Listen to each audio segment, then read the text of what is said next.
Alright, I want to make a little video of Hypericum calicinum and Hypericum perforatum. So as you see, these are both St. John's wort. There's actually 500 different species of St. John's wort, which blows my mind. But you can see they look very, very similar.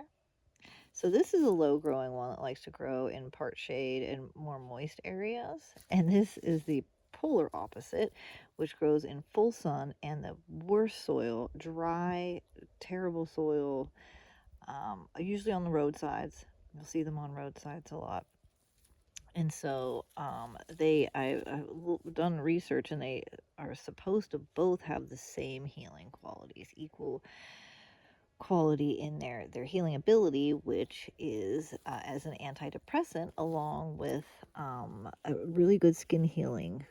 It's really great for burns and wound healing. So if you look at the leaves, and I just don't think we have the sun right now, and my phone is not great. But if you look at the leaves, there are tiny, tiny little holes, and this is how you identify it. Yeah, it's not gonna go.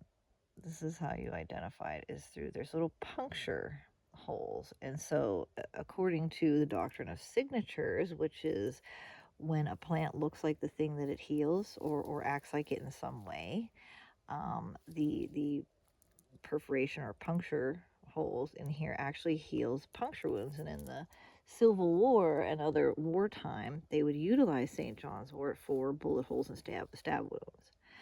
So it is also good for that, but it's incredible for ADHD, autism, and meltdowns and depression. Really incredible.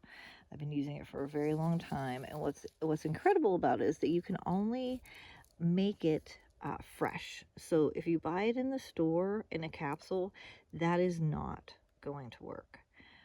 It has to be fresh. You have to go into the field with your menstruum, which can either be, see how it's starting to turn? It will eventually be blood red, which is the coolest thing ever. And you can use oil as well. This is 80 proof vodka. I usually use a little higher, but this is what I had.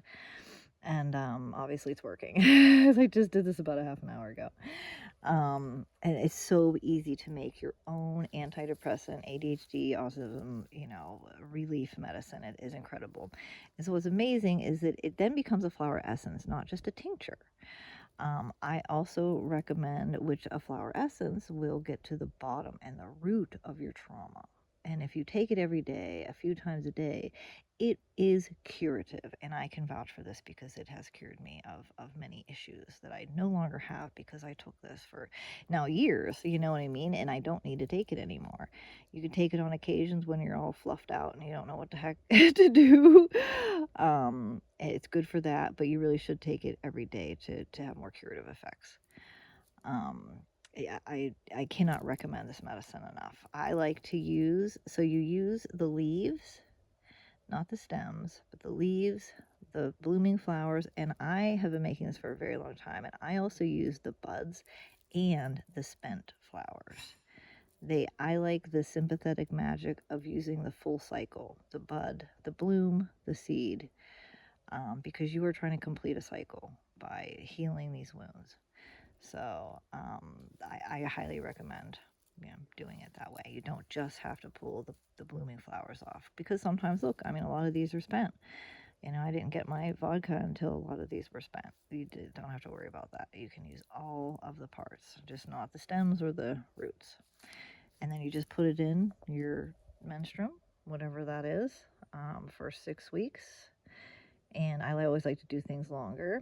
And so what you would do is go out into the field with like a smaller amount of your menstruum, and put the flowers right in it. They have to be fresh. You cannot use dried flowers. They say it takes 30 days to work. No, it doesn't. It takes about 20 minutes if you're using it in tincture form. If you use dried, it messes with your retinas. It's actually bad for your retinas. You cannot use dried St. John's wort. So if you ever see this in the store dried, it's BS. It's not going to help you. It may actually hurt you. So you have to go out into the field. I want to empower people to make their own medicine, because it is so much more powerful and more special, and you're more likely to continue to take it if you're the one who's making it. So you take your vodka or your oil out with you, and as you find these beautiful plants, you can, kind of, I don't take the whole plant. I just like cut down, halfway and strip the leaves off and pop off all of these top flower heads, all of it, spent all of it, and throw them in there. And just keep piling it in your jar. Now, this is a big jar. You don't necessarily need one this big, but um, and just keep, compressing it into the jar, and then top it off with the menstruum, whether it's oil or vodka, to the top, and then let that sit. That's all you have to do.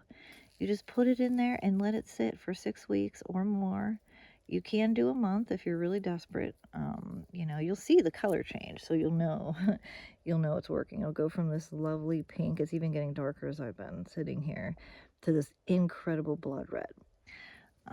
And you'll know that it's ready. So yeah, there you go. Empower yourself to make your own medicine. It is so much better than throwing money at it. Be a part of your healing. Be involved in your healing. Be proactive. Don't depend on other people to heal you. Heal yourself. You are powerful.